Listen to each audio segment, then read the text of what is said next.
আসসালামু আলাইকুম। আজকে রান্না করব ব্রয়লার মুরগি আলু দিয়ে ঝোল। চুলাতে প্যান বসিয়ে দিয়ে দিলাম তেল, পেঁয়াজ কুচি দিয়ে পেঁয়াজটা ভেজে নিব।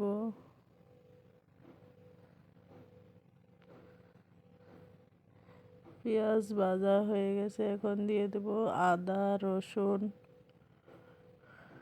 বাটা দিয়ে ভেজে নিলাম কাঁচা গন্ধ যাওয়া পর্যন্ত। এখন দিলাম হলুদ, মরিচ, জিরা গুঁড়া, লবণ, মুরগির মাংসের মশলা দিয়ে ভালো করে পেঁয়াজের সাথে মিশিয়ে নিব।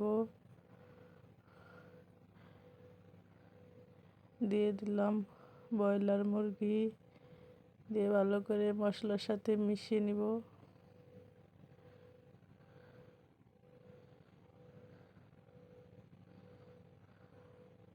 মেশানো হয়ে গেছে,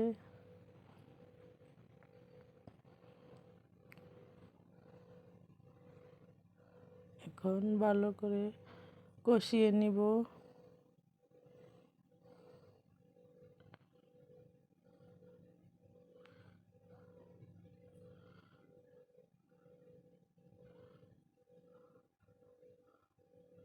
কষানো হয়ে গেছে,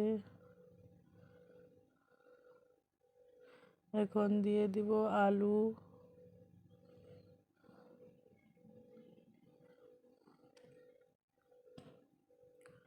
আলু দিয়ে মাংসের সাথে মিশিয়ে নিব।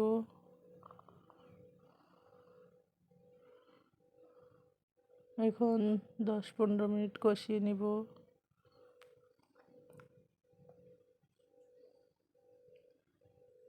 এখন দিয়ে দিব পরিমাণ মতো গরম পানি।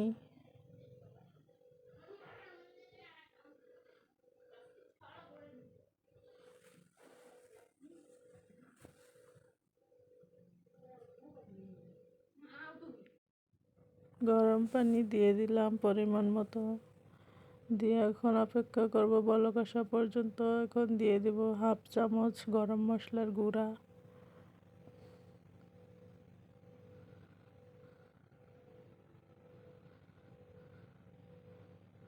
অপেক্ষা করব আলু সিদ্ধ হওয়া পর্যন্ত, ঝোলটা শুকিয়ে নিব। হয়ে গেছে মুরগির মাংসের ঝোল। ভিডিওটি ভালো লাগলে লাইক কমেন্ট শেয়ার করে দিবেন।